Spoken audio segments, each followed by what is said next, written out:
And from the border of liberty and prosperity, the highway to the north, this is Safety Wars. We're on a little bit later today. We did not make the Safety FM feed. Sorry about that. Again, we had some community events tonight. We'll leave it at that. It was my daughter's winter concert at school tonight, so we could not make it for that. Yes, that's the daughter on the promos, my one and only Jessica. She thinks like me. It's scary.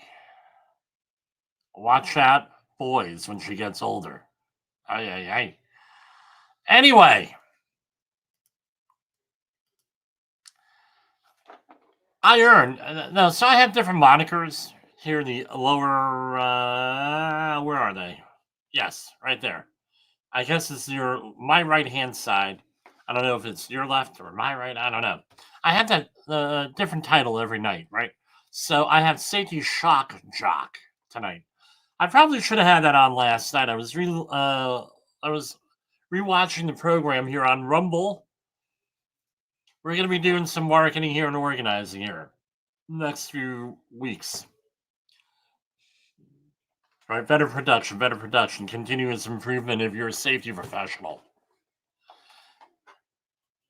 And I tell you what, I now what we talked about was the United Healthcare murder, and then the vigilante not guilty in New York, and then no, I don't want to mention these people's names and everything else. Then I went into the Hare's psychopathic indicator checklist.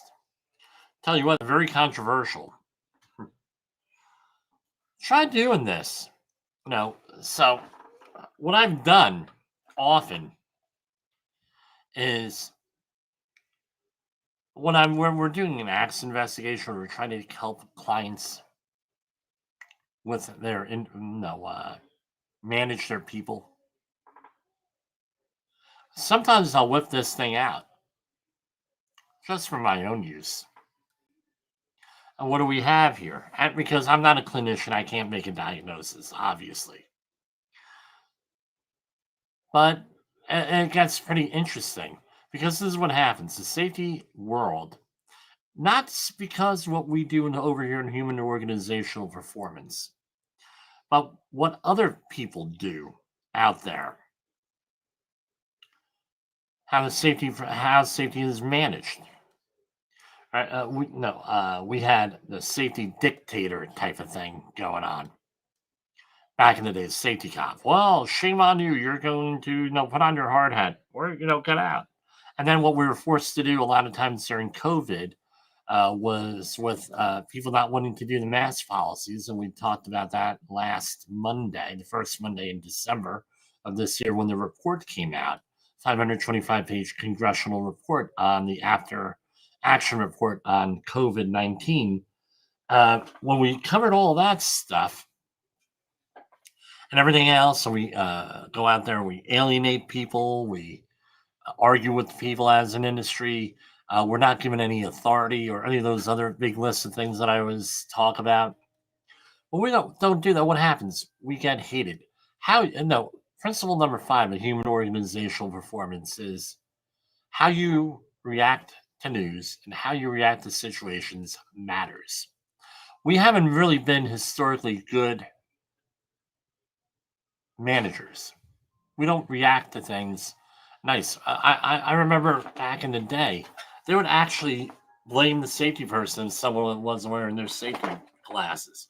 Well, you didn't impress on him. You didn't remind him. Dude, I reminded him 5 times. I sent 5 emails, 5 photos to you.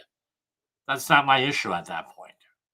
So I came up with the rule of three. If I have to remind you more than 3 times to do something, now I'm begging you. Guess what? Jimmy, don't beg.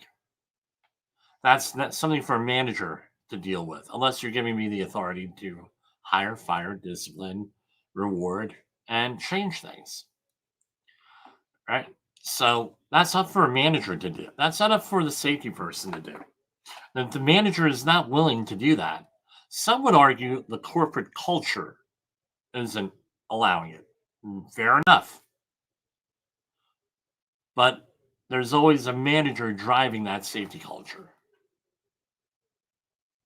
That's their issue. If I have to continuously go out there and remind somebody to wear their safety glasses, wear their hard hat, wear their PPE, follow procedures, and everything else that goes on there, guess what? Not my issue at that point. It really isn't. That's a corporate culture issue, and that has to be handled on the corporate cultural stuff front. That has to be a manager, that has to be a supervisor, that has to be a competent person, that has to be a foreman. And you're not blaming this because this is what they say. Well, and I don't say this in front of people. I bring the manager on the side. If X, Y, and Z person cannot obey these simple safety rules that they have agreed to abide by, and by the way, which you have agreed to enforce and help me enforce, and help me manage. All right. If you're not doing that, and if they're not doing this, what else are they not doing? That's why a lot of these companies have their general contractors, hosts, employers, like refineries, pharmaceuticals, that sort of thing, energy companies. They feel that if you cannot follow a simple safety rule, in their mind, simple. Maybe it's not simple. Maybe that's relevant. And remember, rules are towards the bottom of that hierarchy of controls under administrative controls. They feel that if you can't follow this, and guess what? Then you probably can't do your regular job correct either.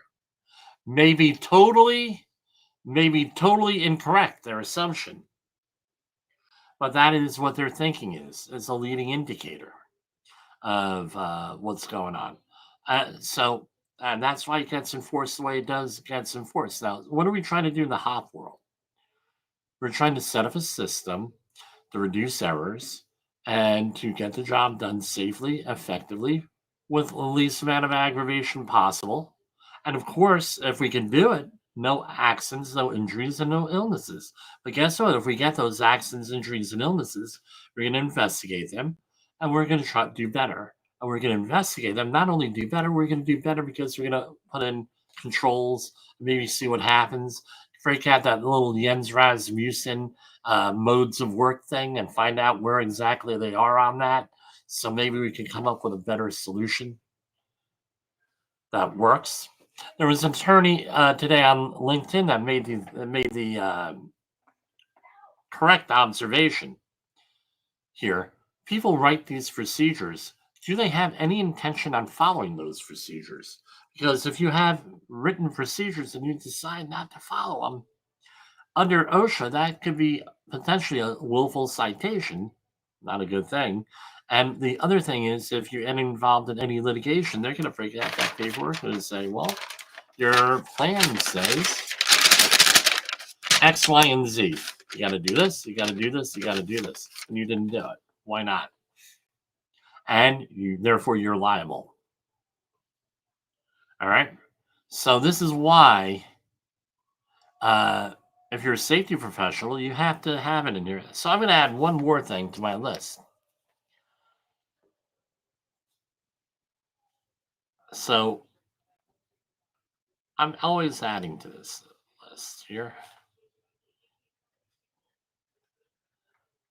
because of some litigation that I was involved with a client lately. Do I have the responsibility to do the work? Meaning, if I'm on a construction site, am I responsible for that building? We get that in writing now. All right. With that, so what are my now 6 things? Do I have the authority to hire? Do I have the authority to fire? Do I have the authority to discipline people?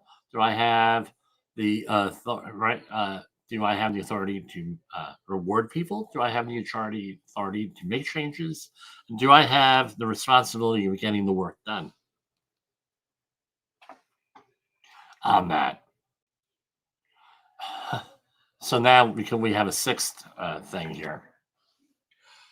If you can't do any of that, the person who is going to be most likely to impact that work is going to be your foreman, your supervisor, your competent person, the owner of the company, and everything else. And, we're going to talk about the drones in a minute here because I tell you what, everyone's going nuts about the drones. And you know what? I probably should. Let me do this. We're going to go to some music here, and because I tell you what, there's some pictures I probably should upload to the stream here. So, and we'll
eyes in the sky. So I don't know how much national news this has gotten over the last couple of days, but we've been hearing all these reports about drone sightings all over the place. All over the place. All right, and we have drones, looking over Picatinny Arsenal, which is a famous hazardous waste site cleanup in here in New Jersey, and it's also a um, right very secure facility. So if you go up, you know what? Maybe I should get a map of New Jersey and share that. Hold on, here. Hold on. So we have Dave 911 New Jersey who liked this song. Okay, thank you, Dave 911 New Jersey. So let's get a New Jersey map here. That's the other thing. Here, let's see. So here we have a New Jersey map. Let me share this over to you on that. Sorry, I didn't set this up here, but I just thought, you know what? Maybe I should get a new, rather than describing it, let me get a New Jersey map. So this is, hopefully we're allowed to share. This is off of Microsoft. Uh, so here we have, if you look at my right center of the screen here, let me zoom in. So you had the Point Pleasant area, Silverton area, Toms River. If you go all the way down here, you have Smithville, the world famous Smithville. And over here, just to give you a reference, we have Absecon, Atlantic City right there, where I went to school right here in Pomona University, Stockton University. Right here, this corner is the edge of the Pinelands Commission, the southwest, I'm sorry, southeast corner of the Pinelands Commission there. And that, if you're from New Jersey, you know what that means. That basically delineates the legal boundary uh, uh, of the Pinelands, right? The international preserve or whatever the designation now is. So, where right here in the center of the screen, if you look right here where my arrow is, that is where the drones are coming in. They're coming in through around Toms River, the Bayville area, that area, Long Beach Island. So this has given rise to the theory that these are being parked off the shore on some type of a large ship here. And if you look, and then they come across here, and then they come following my arrow. They come up Route 9 over by the Raritan Bay. If you're wondering where Woodbridge is, Woodbridge, New Jersey, where I grew up, this is right over here. This is also where we also flew on when we went over to the New City Airport, which is a big lights display. They have a flight simulator with Santa's reindeer. This is where Woodbridge, New Jersey is. We gave a big tour of northern New Jersey, which I am now famous for in the town of New City, right? Here, believe me, I've been immortalized almost in song. All right. And if you look over here, there's Bayonne and New York City over here, Staten Island over here. All right, so I'm going to zoom out again. So the drones are coming in through South Jersey, coming all the way up to North Jersey, and if you see this Route 15, which I'm going to zoom in on, this Route 15 goes by all the way up here. All right. So we have Lake Mohawk. This over here that I have on the center section here, this is all, I believe, the Picatinny Arsenal, all through here, Picatinny Arsenal, right here. So it's a very large area. Now, there's a observation tower right out here in the center of the map. I'm told that is a communications system of some sort. I've always pointed out that that observation tower is for probably for fires, right? In case you have a fire or we have an arsenal, probably don't want to have a fire in that area. And perfect place to look at New York City if it gets nuked, right? There. So you can tell this is actually, if you're going to drive this is like a 2.5, 3 hour drive right up to here. Right from here to here, if you're going to go maybe 2.5 hours, maybe 3 with traffic there because you get stuck in a Jersey jam. As the crow flies, it's probably around 50 miles or so. So you figure the drones have to go 50 miles up, 50 miles back. And my understanding is that the normal hobby drones, by law, that you're going to have, you have to, as a line of sight control, meaning that you have to be able to see it and control it. These are not them. These are not line of sight. These are, and this is what the concern is. The concern is that these are being pre-programmed, and since they're being pre-programmed, who is pre-programming this stuff? Who's pre-programming it? Unless they're flying alongside of it. Now, according to some of the reports in the media today, some information released by the feds that some of these things are that there a lot of these drone sightings, the 3,000 drone sightings, are uh, manned. They're not drones; they're actually manned small aircraft of some sort.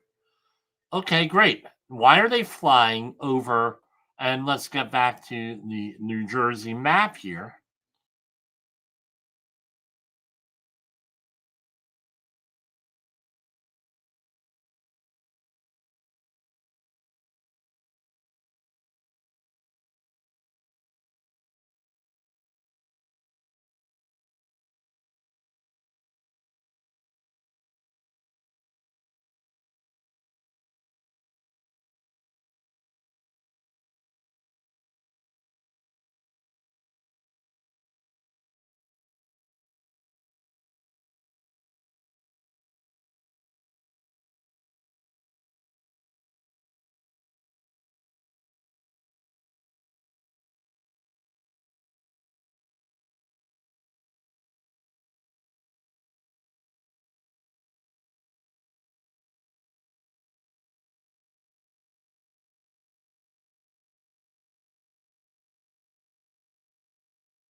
Or what exactly does that mean, statement analysis? There's a course out there uh, that if you are a investigator and if you're working for the federal government, especially the Federal Law Enforcement Academy, you have to take there's a course out there on statement analysis. They may call it different things, but basically it comes down to this. You're talking to someone, you're interviewing someone. I teach this in the accident courses that Safety Wars teaches, accident investigation courses. How do you know whether someone is lying or not? How do you know if they're telling the truth or not? How do you know if they're giving a misleading statement? Hmm. Very, very handy when you're dealing with people. And when you couple this, all right, I have a three-part thing. I have leadership, right? Let me write this down because I'm going to leadership, rules for radicals, and this is the last one, statement. It's a three-part presentation I give. All right, where we talk about what leadership is, how you get manipulated, and how you can tell people are pulling your leg, or at least be better able to tell whether people are pulling your leg or not. So, with statement analysis, you have to listen to what the person says. So, here we have an article from Virginie Rawls from New Jersey Advanced Media for NJ.com. Look up in the sky. It's a bird. It's a plane. No, it's many large drones, and they're reported to be the size of a SUV. Right, 3,000 reported sightings so far. The FBI said. Now, this is what you have to realize. You're in New Jersey. They have reported sightings. Right, back in the mid 1990s, they had a coyote hunt in South Jersey, and they got one coyote.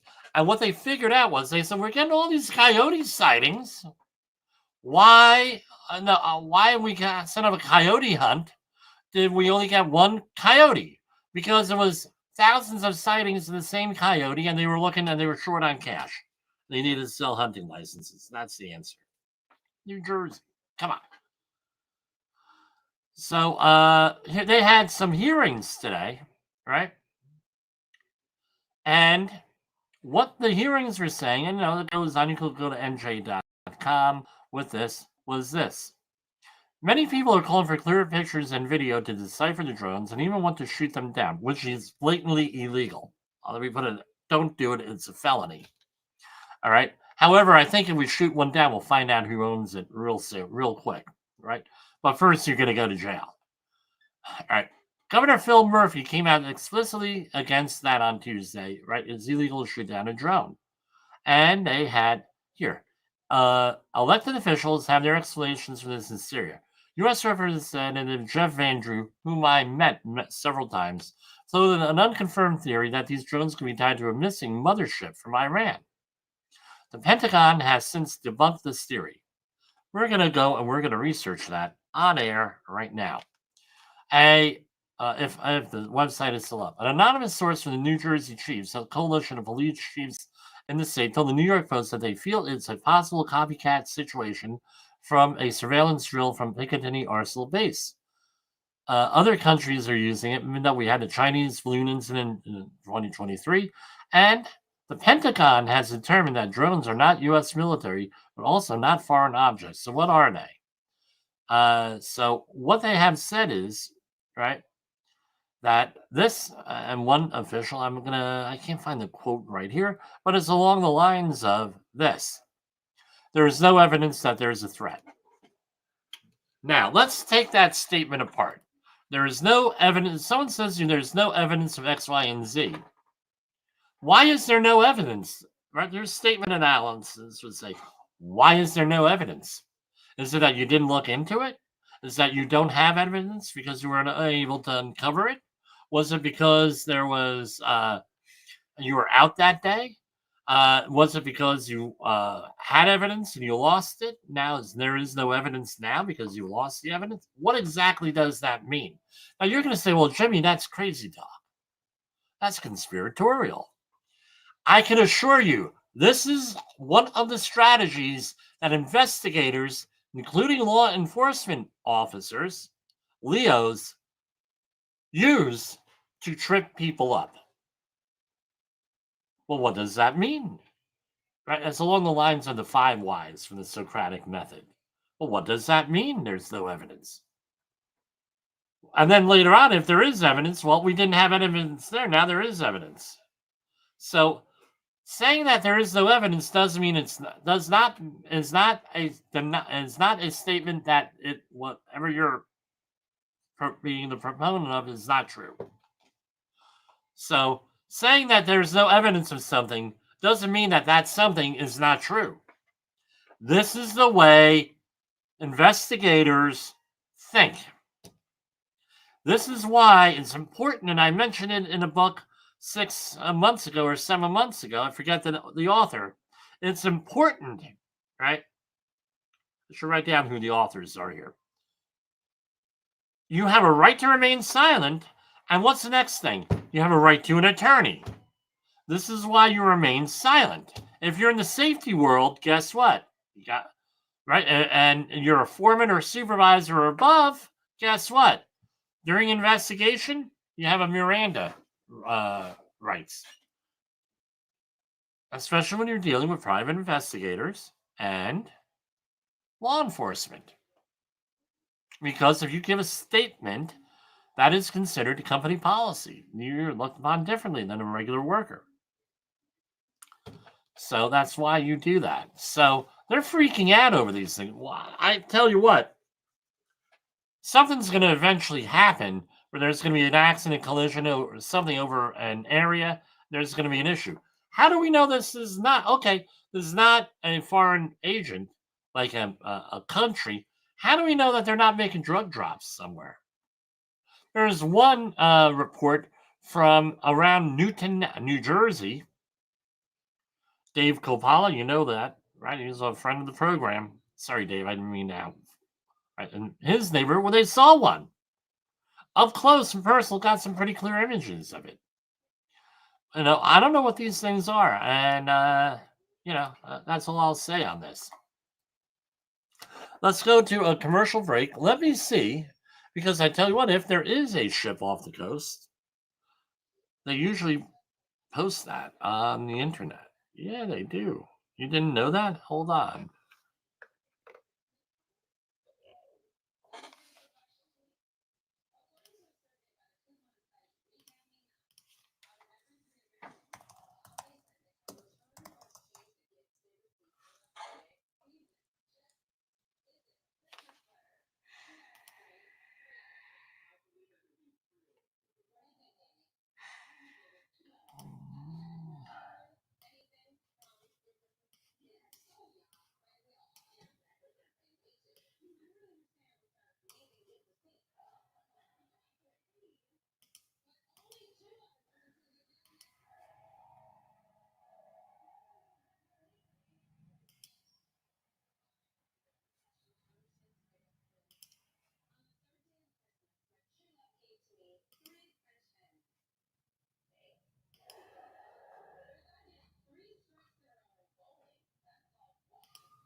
Okay, I'm going to go for it here, and because I'm using this under fair use doctrine, no, as far as heart of commentary, I'm going to attribute this is from Marine Traffic.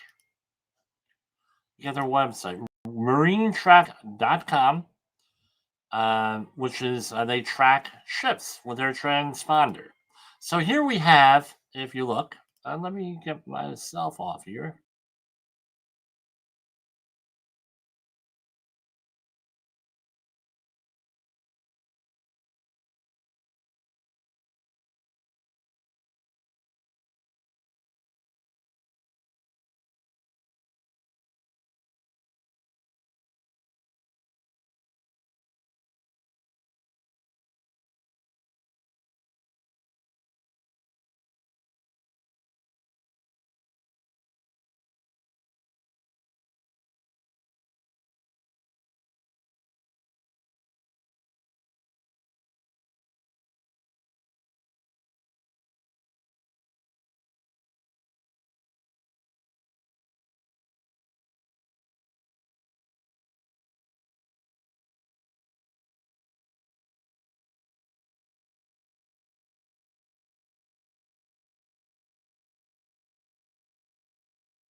that would likely be doing that. It doesn't look suspicious to me. I'm not a maritime guy here. I'm not a marine traffic guy.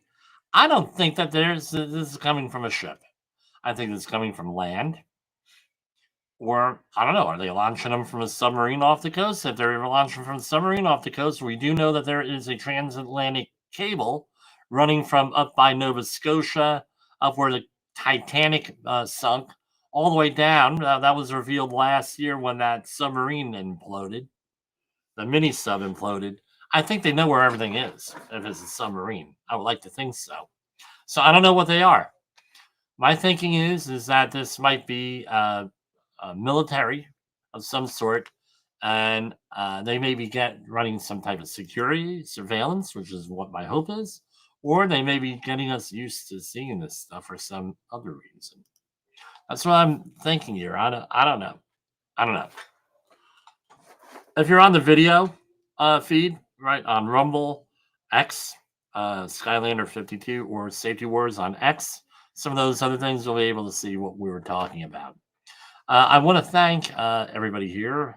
We're coming up to program 400. It's hard to believe that we're to that point. So, all right, we're going to go to another commercial here, and we're going to come back with some OSHA news, and then we're going to wrap it up.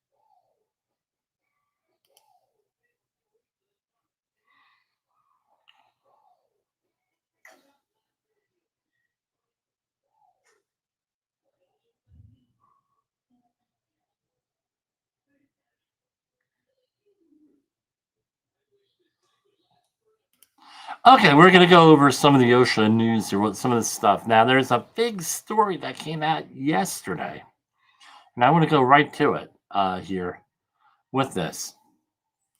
So here we have Department of Labor finalizes rule on proper fit requirements for personal protective equipment in construction. This is from yesterday. The U.S. Department of Labor announced that its Occupational Safety and Health Administration has finalized a revision to the personal protective equipment standard for construction.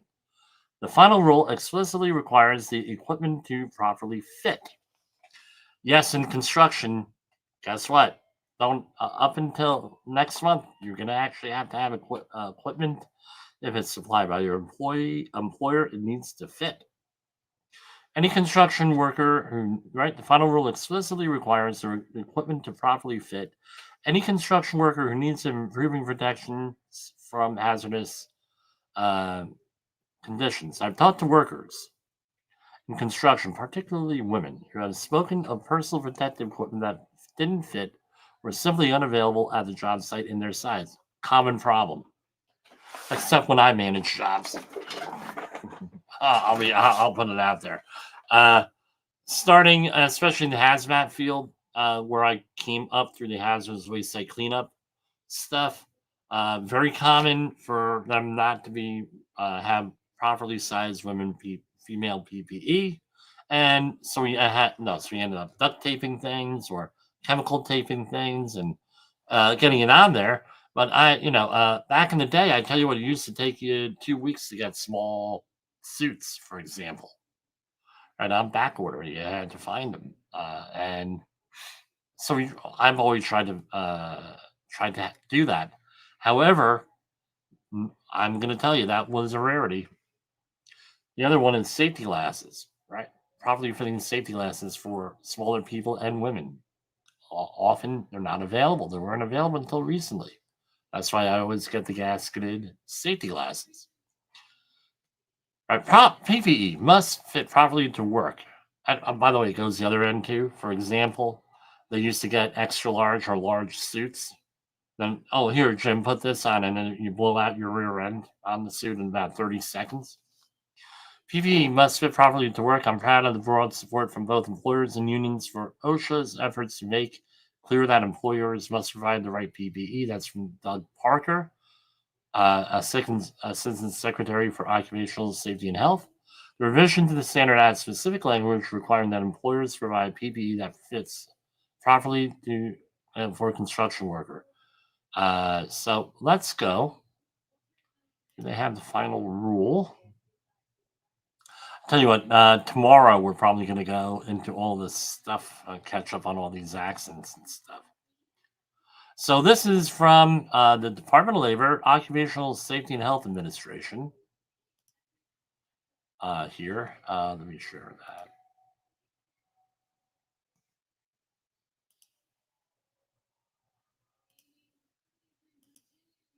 All right, and sure it's up there. Okay, great. So Occupational Safety and Health Administration, 29 CFR, blah, blah, blah, right docket number, and they've been trying to do this since 2019. So this is 5 years in the making here. PPE in construction, final rule. OSHA is finalizing a revision to its personal protective equipment standard. This rule is effective 30 days after date of publication in the Federal Register. They're looking at somewhere in the middle of January with this. To read or download comments and other blah, blah, blah, and dockets and pressing queries they have is all in here.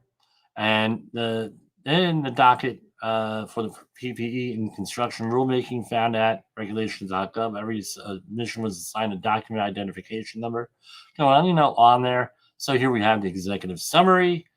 OSHA is finalizing revisions to its PPE standard for construction, 29 CFR 1926.95C, to explicitly state that PPE must fit properly. This revision will align the language from the PPE standard for construction with the corresponding language in OSHA's PPE standards for general industry and shipyards, and affirm OSHA's interpretation of its PPE standard for construction as requiring properly fitting PPE.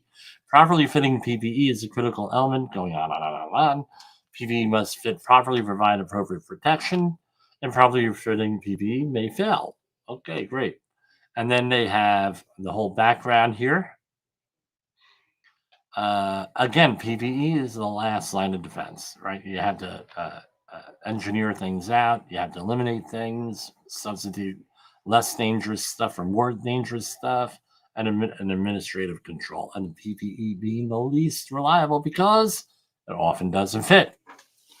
Is it, and all the other things that goes, it doesn't fit. Is it appropriate? You got to make sure the person wears it. Blah blah blah blah blah. And going on. And everything that we just said. And this gives the whole rulemaking history. It was discussed in July 28th, 2011. So now we're 14 months out, 14 years out, almost. 13 and a half years later, we got the thing, right? So yeah, it took them 13 years to figure this one out. And I tell you what, let's do this. Gives you all the summary of all the commentators. Whether the rule would effectuate the purpose of the OSHA Act better than consensus standards. Obviously, their conclusion was no, they need a rule, here, regulation change. And this is how this is all laid out. OSHA has examined the impacts of the rule as required by Executive Order, blah, blah, blah, 12-88866. Regulatory Planning and Review, September 30th, 1993. Executive Order was implemented by President Bill Clinton. And then Modernizing Regulatory Review was another executive order issued by President Biden. Regulatory Flexibility Act, issued September 1980, President Carter. And then Unfunded Mandates Reform Act in 1995, that was President Bill Clinton. But basically, if it weren't for the 1994 victories of the Republican in both the House and Senate for the first time, having both of them in 40 years. That one would have never went out. Big issue for that act, as I remember, was that the government feds were making all these unfunded mandates and not funding them, basically. Going on.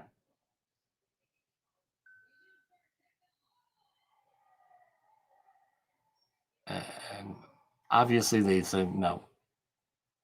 So here we have use of selective PPE in the construction industries for the PPE payment rule. 13 million plus of total PPE items used by construction employers. I think that's a little bit low, to be honest with you, unless you have the same person wearing the same pair of safety glasses for 10 years. And here's the other thing. I don't think.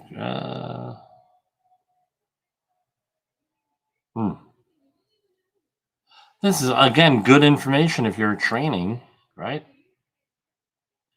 Estimated employees in construction industries by sex and PPE. Men, 85%. Women, 14% percentage of employees. Total employers, 6 times as many male employees as female employees.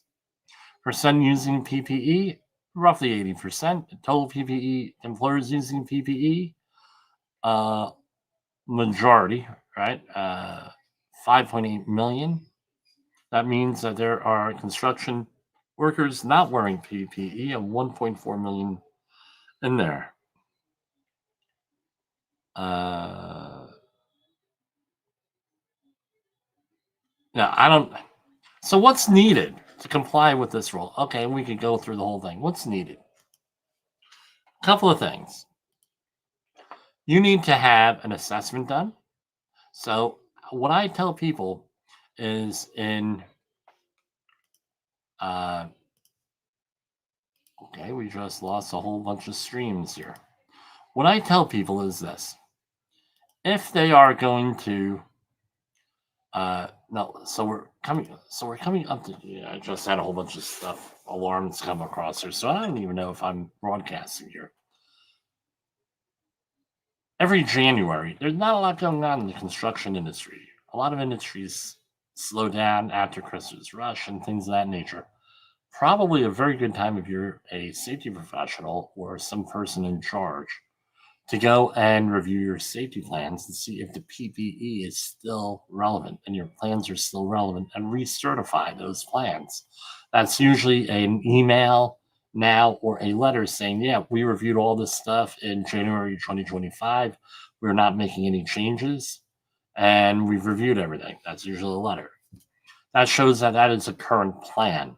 I'm doing this right now with a client in a third-party monitoring service. All right. That's what I'm doing right now. So you have to do an assessment. Depending on what standard you're working under, right, you're going to have to write a health and safety plan. So if you're doing 1910-120 hazardous waste site operations and emergency response, aka HAZWOPER, that is not the new sandwich at Burger King.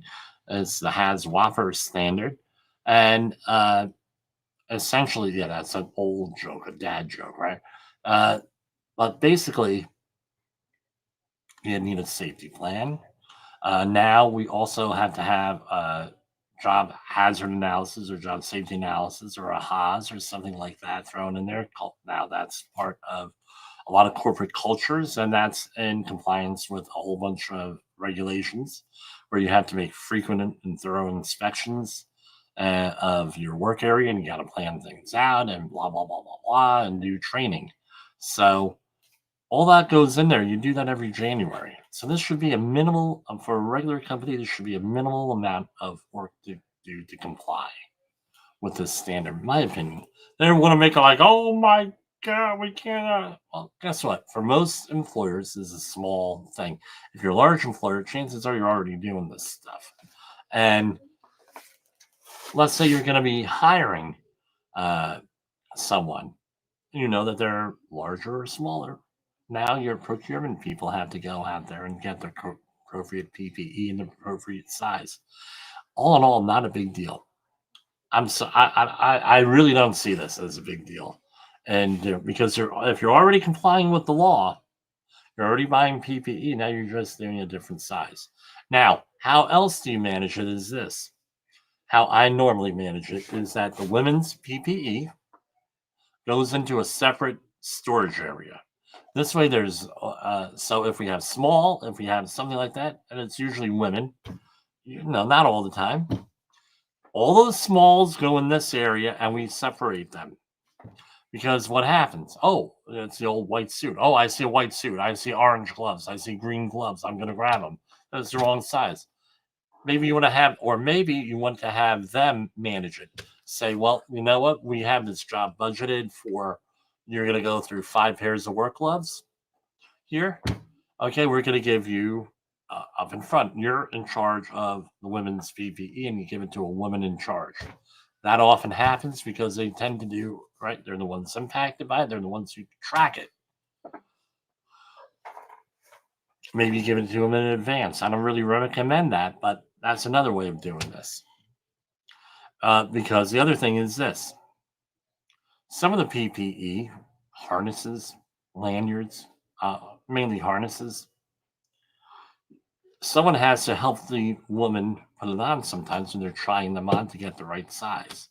What you think I'm going to do that? I'm a man. I'm a married man. I'm not going to be doing anything, helping a woman try on any PPE. I'll be honest with you. I don't do those things with that. So, uh, you know, maybe another woman would want to manage this sort of thing. That's the kind of thing. So we're going to go over some of the accident stuff and citations tomorrow. We're coming up to the end of the program, our 1 hour limit.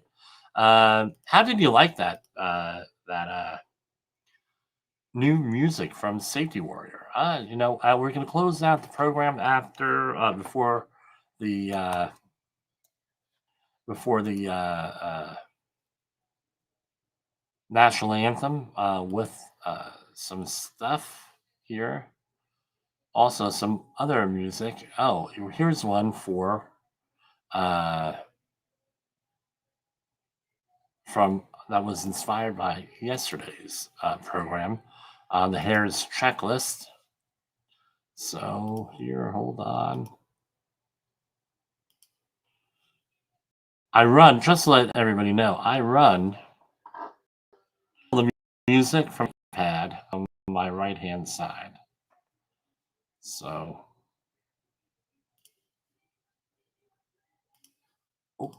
hold on. So I will see everybody tomorrow, God willing. I know it's Friday, and we'll go on. This will be 5. If I do tomorrow, it'll be 4 programs. So we're going to end with the outro, and then I'll see you tomorrow.